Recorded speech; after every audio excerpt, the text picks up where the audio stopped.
కేంద్రం అండతో గతంలో లలిత్ మోడీ, విజయ్ మాల్యా, నీరవ్ మోడీలు వేల కోట్ల రూపాయలు మరి బ్యాంకులను ఎగ్గొట్టి పోయిన చూసాం సందర్భాలు చాలా ఉన్నాయి. మరి ఇప్పుడు 5,700 కోట్ల రూపాయలు కేంద్రం అండతో మరి తిక్కవరపు సుబ్బరామిరెడ్డి గారు బ్యాంకులను ఎగ్గొట్టే ప్రయత్నంలో ఉన్నారు. వారికి కేంద్ర అండదండలు, ఫైనాన్స్ మినిస్టర్ అండదండలు ఉన్నాయని తెలిసింది కనుక అటువంటి కోటీశ్వర్ల ఆస్తులు అమ్మి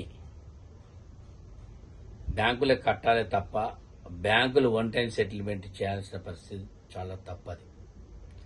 వాళ్ళు గతంలో ఎన్సీఎల్టీలో దివాలా తీసిందని 2022లో దివాలా తీసిన ఎన్టీసీఎల్లో పెట్టిరు. దాని తర్వాత సుబ్బరామిరెడ్డి గారు 4,200 కోట్ల కడతాను వన్ టైం సెటిల్మెంట్కి వెళ్ళడం జరిగింది. దాని తర్వాత ఇలా కెనరా బ్యాంకుకు చూస్తే 8,100 కోట్లు, పంజాబ్ చూస్తే 8,800 కోట్లు,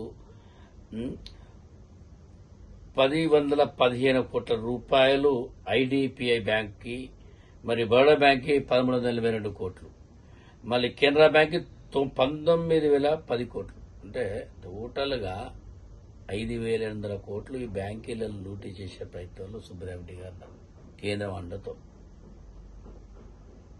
నేను ఒకటే చెప్తున్నా, సామాన్యులకు ఒక లెక్క, ఉన్నోళ్ళకు ఒక లెక్క చూడద్దు.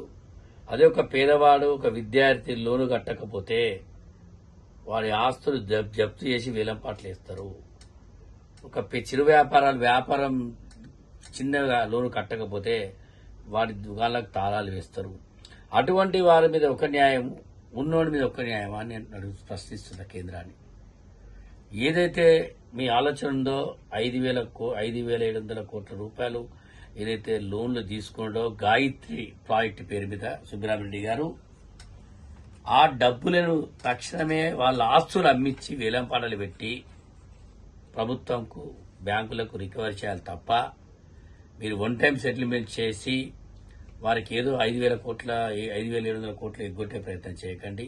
మీరు మరొకసారి హెచ్చరిస్తున్నా, గతంలో చాలా మందిని కూడా ఇదే ప్రయత్నం చేశారు. లేని వాడికి చేయండి సాయం, బ్యాంకులు ఉంటే ఇటువంటి డబ్బును రికవర్ చేసి పేదవాడికి సాయం చేయండి తప్ప ఉన్నోళ్లకు మాత్రం ఒక లెక్క, లేనోళ్ళకి ఒక లెక్క చూడొద్దని తీవ్రంగా హెచ్చరిస్తున్నాను కేంద్రాన్ని.